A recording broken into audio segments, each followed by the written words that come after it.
about 3/4 oil into that mirror and tilt it as you go so that we have no bubbles. The idea of this is oil and water are what's called immiscible, as in they don't misc. That's perfect. Yeah. And then add a little bit of water into that as well. So it's I just used normal to love doing this in school. mixing it all Just together. a little bit of water in, A little right? bit of water. I've made one here as well, just in case. Yeah, that's fine, perfect. And then you're going to add perfect. Just a couple of drops of red food colouring. Where the hell has the water gone? So it's down at the bottom. Down the bottom. So it's all about densities, how things will, oil will float on top. Couple of drops? Yeah, a couple of drops. That's it.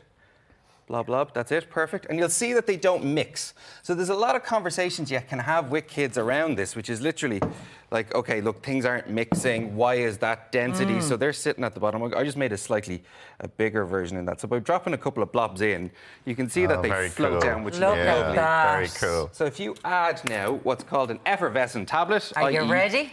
One in. Yeah, just drop it straight Drop it in mine. So drop it in. Nothing happens when here, but when it reaches the water at the bottom, it'll start to fizz. And this fizzing is obviously, you'll see this kind of go... In the glass there, yeah. It will mix with the red food colouring in a second, and you get this loveliness flopping at up. this. Oh, that's And cool. it's reusable. You can do this again and again and again and again, so it can last time. So it's getting more out of, instead of just doing a science demo and go, oh, look, it's pretty and it's cool, talk about what's happening. So what why is it's what the is reaction happening? that we're happening here? So you've got oil and water, two different densities. Oil sits on the top, floats at the top, like you see oil slick on it, water like Exactly.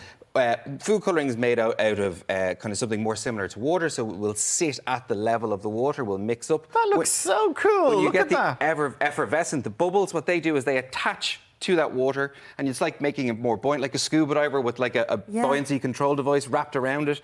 It will then float up to the top. When they get up to the top, they burst and they go back down again. So instead of heat in a lava lamp, which makes the bubbles and the wax float up, this is just bubbles. And how long will that last while the effervescent tablet is still going? It will keep going for that. So this will last like a couple of minutes, but then the good thing is that you could leave that alone for 3-4 hours. And then go back and just stick another tablet and do into it again. it. So you can have it in a bottle and reuse it.